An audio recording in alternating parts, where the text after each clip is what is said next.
What's up, horror horde? This is your boy Horror Gamer back with another video for you, and as you can tell by the title of this video, this is another Horror Gamer Reads. And if you're new to Horror Gamer Reads, basically what it is I read your book, and we've been working on the Resident Evil novelizations. We finished Resident Evil Volume 1, The Umbrella Conspiracy, a little while back, and now we're working on Resident Evil Volume 2, Caliban Cove.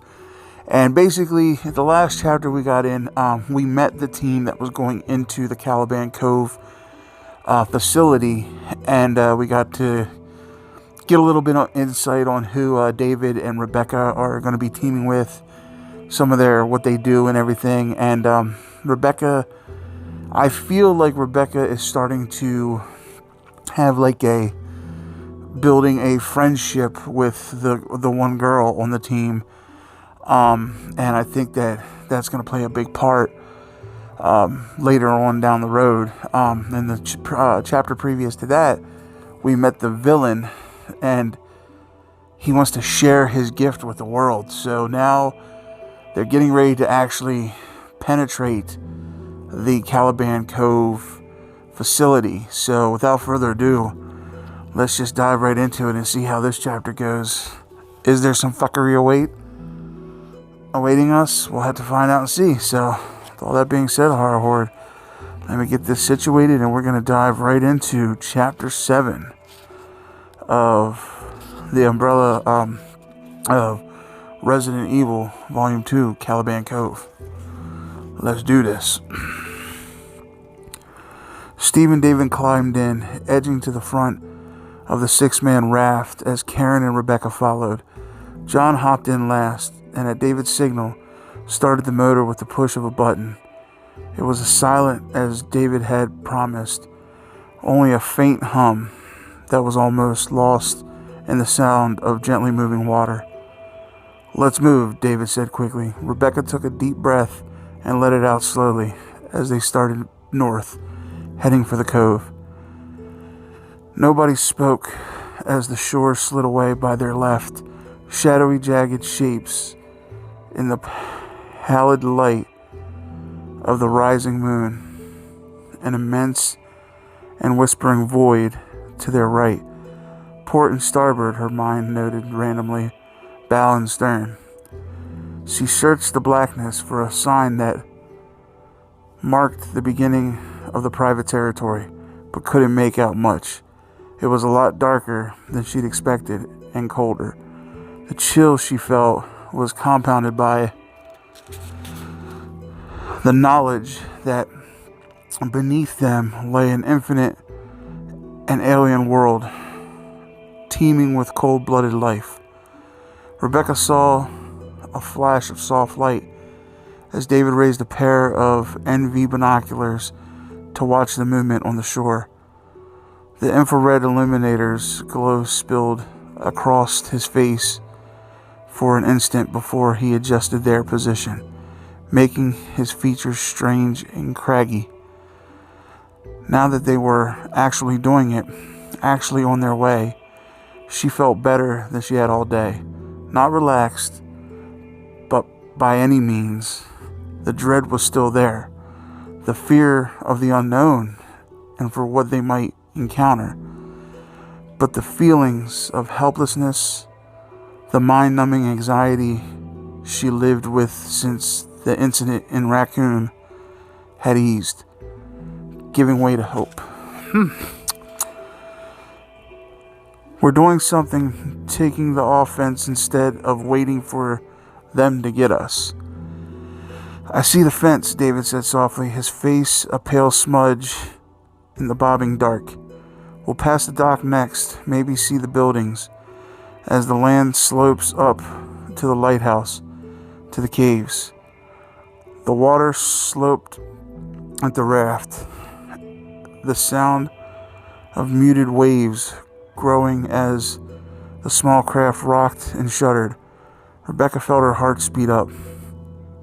While she liked looking at the ocean, she was not all that thrilled to be out in it.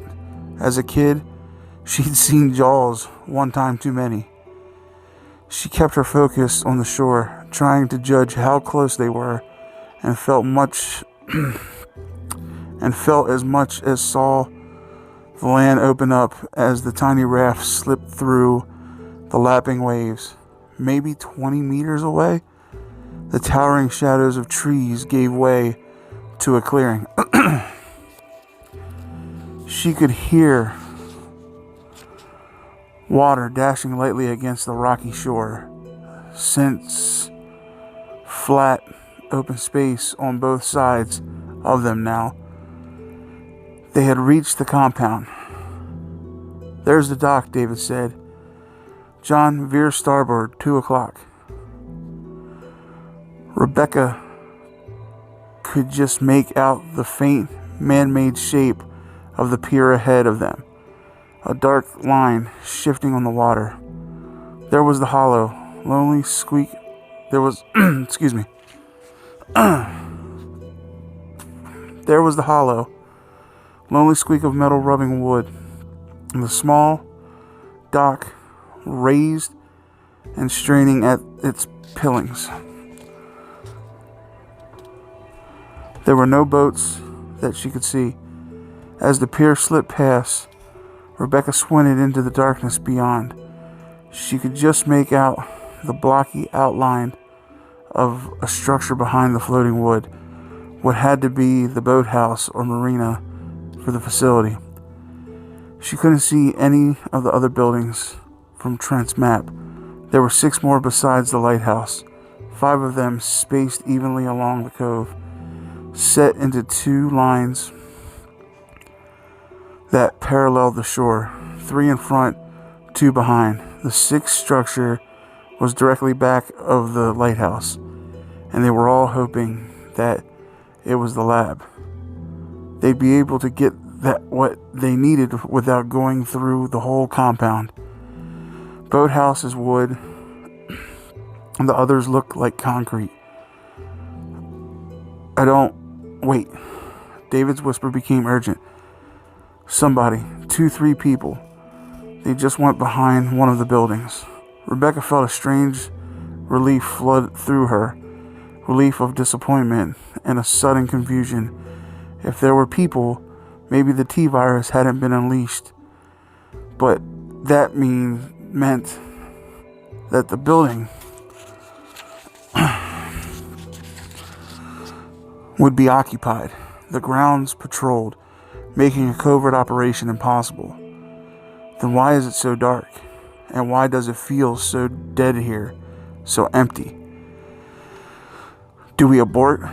Karen whispered, and before David could respond, Steve gasped, a sharp intake of air that froze Rebecca's blood, her thoughts fluttering wildly in a spasm of primal fear.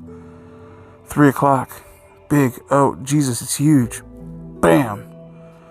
The raft hit heavy up and over in a fountain of churning blackness.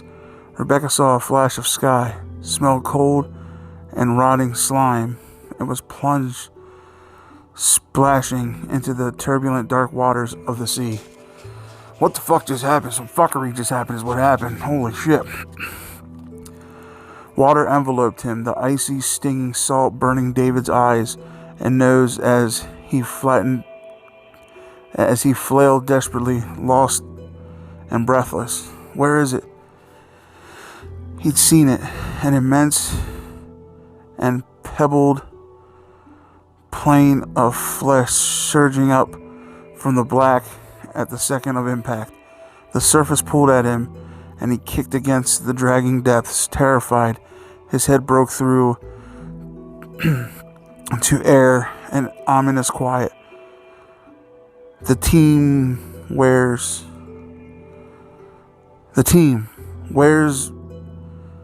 David whirled around, gasping. Heard a spluttering cough to his left. "Get to shore," he panted, turning in a circle, trying to find their position, to find the creatures, cursing himself for a fool. Missing fishermen, haunted waters, stupid. The raft was 10 meters behind him, upside down, disturbed water splashing in its sides. The force of the attack had thrown them clear, actually knocking them closer to land. He saw two bobbing shapes, faces between him and the shore. Heard more splashing as another joined them. He could see the unnatural thing that had hit the raft, but expected to feel the bite any second. The cold puncture of daggered teeth tearing him to pieces. "Get to shore," he called out again, his heart thundering, his legs heavy and vulnerable, kicking, obvious. "Can't go in. 3, where's 4? David." John's terrified shout from beyond the floating raft. "Here, John, this way. Come this way. Follow my voice." John started toward him as David trod water, propelling himself backward toward the rocky beach and shouting all the while. He saw the top of John's head appear, saw his arms pumping frantically through the murky water. "Follow me, I'm over here. We have to get..." A giant pale shadow rose up smoothly behind the soldier, at least 3 meters across, rounded and dripping and impossible.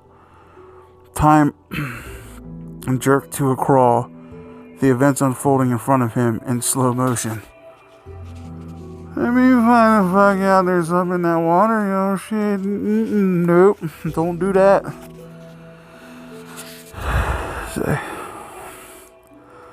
In slow motion, in a slow motion dream, David saw thick, tapering tentacles on either side near the top of the rising shadow, saw a rounded slash in the corpse-colored slickness, not tentacles, feelers, and realized that he was seeing the underbelly of a monstrous animal that couldn't possibly exist, a bottom feeder as big as a house. The black slash of its mouth hissed open, revealing clusters of peg-like grinding teeth, each the size of a man's fist. When it came down, John would be swallowed up by the massive jaws, or crushed, or plowed into the icy deep. A drowning meal for the creature. In the instant it took him to absorb the facts, he was already screaming, "Dive! Dive!" Time skipped forward, and the beast was falling forward, arching over, its long, thick serpent's body dwarfing the raft, its shadow enveloping the frantic swimmer. David caught a glimpse of bulbous, rolling eyes the size of beach balls, and it crashed down, sending explosive plumes of water high into the air, blotting out the stars in sheets of foaming spray. And before David could draw a breath, a tremendous wave knocked into him, driving him violently backward through the bubbling darkness. There was rushing movement, a sense of helpless speed as he struggled against the force that tore at his limbs, struggling to find air in the sweeping torrent. Kicking wildly, he surged upward through the liquid veil, felt cold air slap at his skin, and warm human hands yanking at his shoulders. He inhaled convulsively as his boots scraped against the rock, and Karen's ragged voice spoke behind him. "Got him." Staggering against the slimy rocks, David let himself be dragged backwards until he found his balance and could turn around. Wet fingers were reaching out. Steve and Rebecca. "Oh my God, John, I'm okay," David gasped, stumbling forward, his knees cracking numbly against larger rocks that his blurred gaze denied him from seeing. "John, does anyone see him?" Nobody answered. He blinked away salt, feeling around to face the splashing darkness, the settling waves slapping at their feet.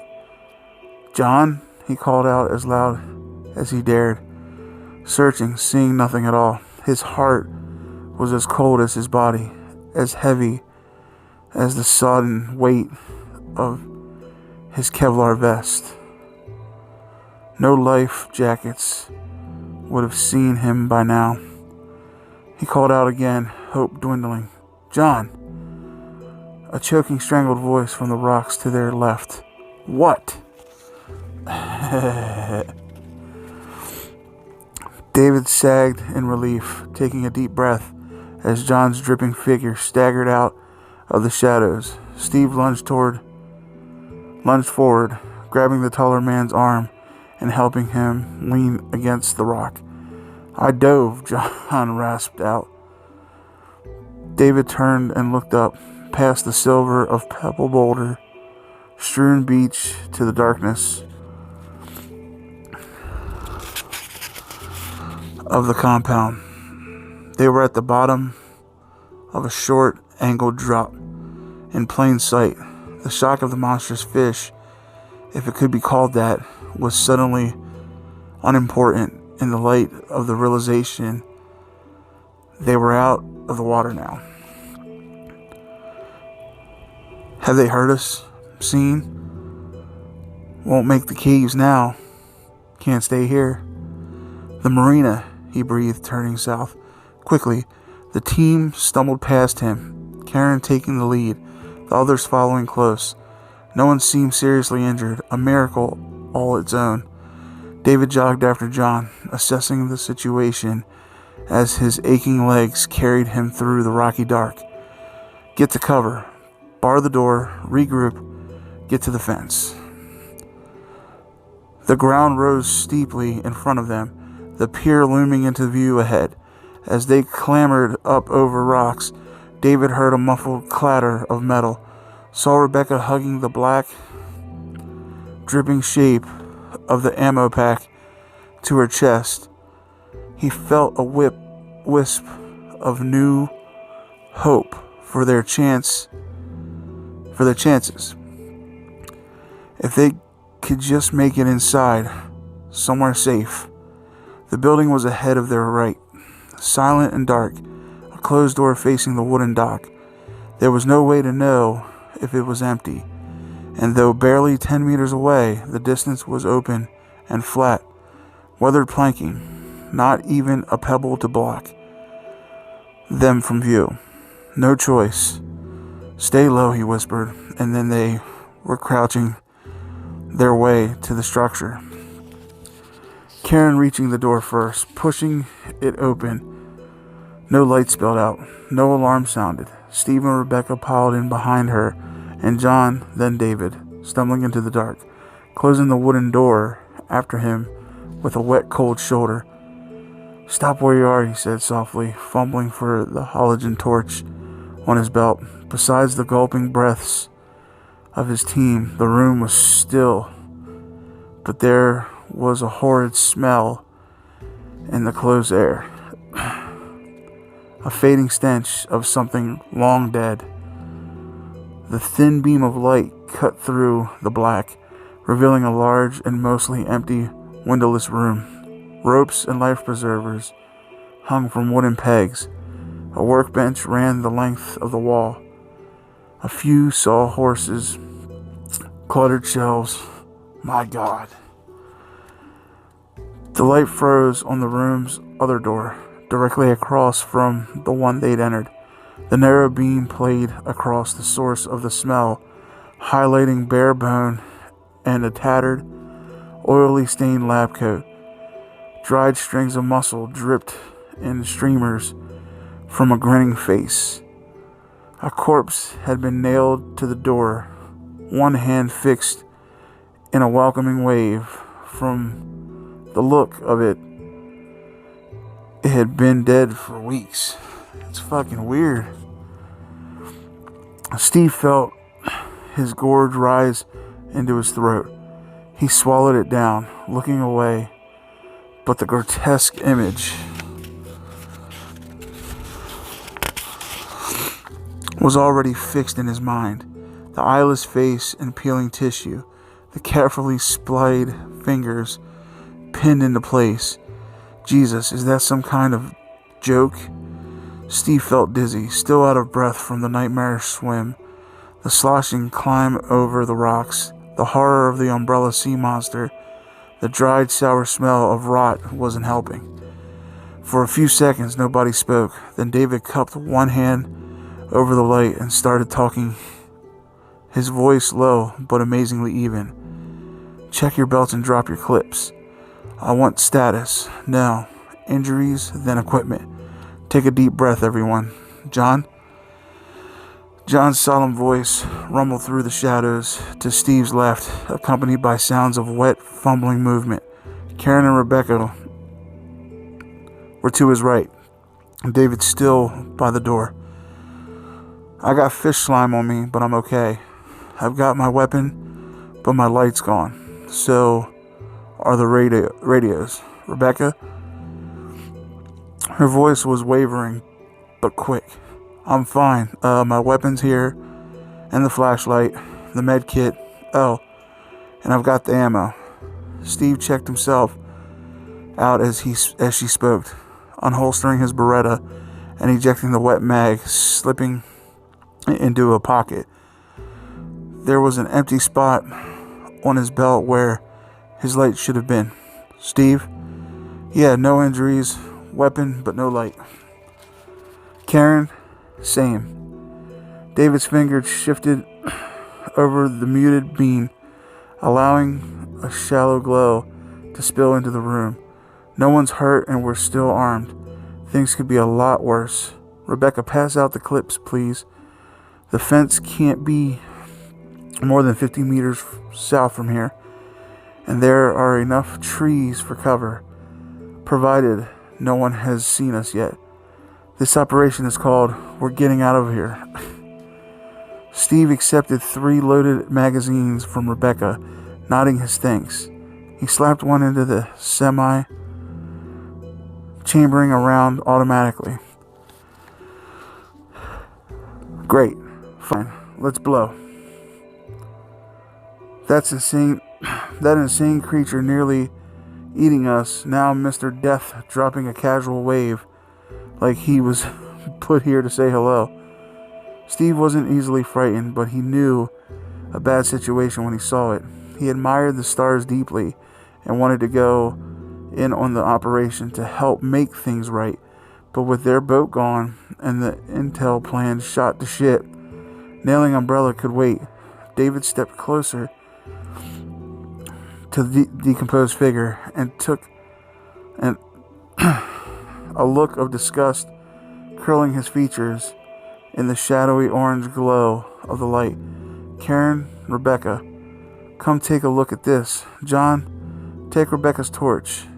You and Steve, see if you can find anything useful. Rebecca handed her flashlight to John, who nodded at Steve. The 2 men walked to one end of the long workbench, the soft voices of the others carrying across the still air. The T-virus didn't do this, Rebecca said. Pattern of decay's all wrong. Silence. Then Karen spoke. See that? David, give me the light for a sec. John hooded their flashlight with one large hand, playing the beam across the dirty planks of the counter. A broken coffee mug, a pile of greasy nuts and bolts on top of a laminated tie chart. An electric screwdriver, dusty and dented, a couple of bits on a stained rag. Nothing. There's nothing here. We should get out of here before someone comes looking. John opened a drawer and rummaged through it while Steve tried to make out what was on an overhead shelf behind them. Karen spoke again. He wasn't dead when they nailed him up, though I'd say he was close. Definitely unconscious. There's no smearing. suggesting that he didn't struggle. And there are slide marks here and here. I'd say he was shot by the back door and dragged over. John had finished digging through the drawer, and they moved on, boots squinting against the wood floor, a set of socket wrenches, a cheap radio, a crumpled paper bag next to a pencil nub. Something snagged at Steve's thoughts, and he stopped, looking at the paper bag, the pencil. He picked up the crumpled ball, smoothing out the wrinkles and turning it over. There were several lines written near the bottom, scrawled and jerky. "Hey, we found something," John called quietly, shining the light over on the writing as the others hurried over. Steve read it aloud, squinting at the faintly penciled words under the wobbling beam. There was no punctuation. He did his best to work out the pauses as he went. July 20th. Food was drugged. I'm sick. I hid the material for you. Sent data. Boats are sunk. And he let the... Steve frowned, unable to make out the word. Trisquads? Boats are sunk, and he let out the Trisquads. Dark now. They'll come. I think he'll kill the rest. Stop him. God knows what he means to do. Destroy the lab. Find Krista. Tell her I'm sorry. Lyle is sorry. I wish there was nothing more. Eamon's message, Karen said softly. Lyle Eamon. It didn't take a rocket scientist to figure out who was hanging on the door. The sagging, seeping Mr. Death had another identity now. For what it was worth, and the message that Trent had given David was so weird because the poor guy had apparently been doped up when he sent it. Nice to put a face to the name, huh? John cracked, but not even a smile.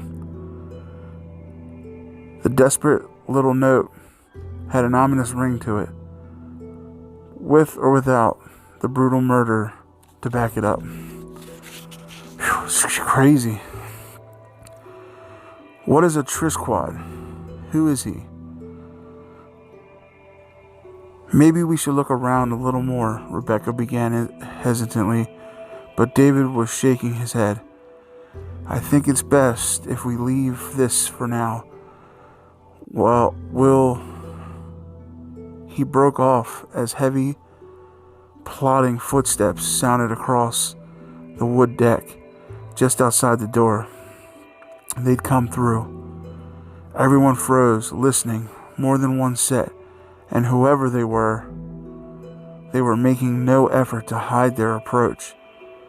They stopped at the door and stayed there. No rattling knob, no crashing kick, no other sound. Waiting. David circled one finger in the air, pointed to Karen, and then to the other door. Hung with grisly remains of Lyle Eamon. The signal to move out. Karen first. They edged towards the grinning corpse, Steve wincing at every shifting creak they created, breathing through his mouth to avoid inhaling the stench. And as Karen pushed the door open, the silence was shattered by the rattle of automatic fire coming from in front of them to the left, coming from the direction of their escape. Holy shit. Damn, horror. This chapter was pretty good. Like I said, I do apologize. Not the greatest reader in the world, and I'm still kind of getting over something, so I still don't feel the best, but I wanted to get one of these out for you this week. So yeah, they came across some kind of fucking big fish mutated animal creature, and that's awesome that they added that into this book, because if you're new to the Resident Evil universe, you know that in just about every Resident Evil game, there's always some big kind of just like animal creature, like, you know, like a fish, or in the OG Resident Evil remake, it was a fucking shark. It was like Neptune the shark. I think in like Resident Evil 2, it was, man, I forget what was in Resident Evil 2. And Resident Evil 3. Resident Evil 4 was that big fish. I mean, they always have some kind of big, just like monster, like animal. So I'm glad that they interpret that in this book. And John's lucky, man. He could have got fucked up by this fucking whatever it was, this huge fish creature. But he managed to weasel his way out, which is good. But alright, Horror Horde, with all that being said, I really hope you enjoyed this Horror Gamer Reads as much as I enjoyed making it for you. Like I said, I do apologize. I think I need like a light or something, kind of like to shine down so I can read a little better, because I do have troubles seeing the words sometimes because of it being so dark where I'm sitting. But we'll fix that. But no, I really hope you enjoyed this Horror Gamer Reads as much as I enjoyed reading it for you. And if you haven't done so yet, don't forget, hit that subscribe button along with that dingly ding ding button. That way, every time your boy Horror Gamer throws up one of these Horror Gamer Reads, you're in the know. Also, when you're done doing that, head on over to the official Horror Gamer Patreon and see what kind of cool stuff we got going on over there. We have movie nights, we have chill nights. I'll leave a link in the description box below if you want to get in on that. And then after you're done checking that out, head on over to the Z Network, where a bunch of us creators got together and just created something epic for everybody. So, alright, Horror Horde, with all that being said, I love you guys. Thank you guys. And until next time, this is your boy Horror Gamer saying, as always, don't fear the darkness. Embrace it. Oh, and big news coming up this week for Resident Evil Week. So be ready. I'm out.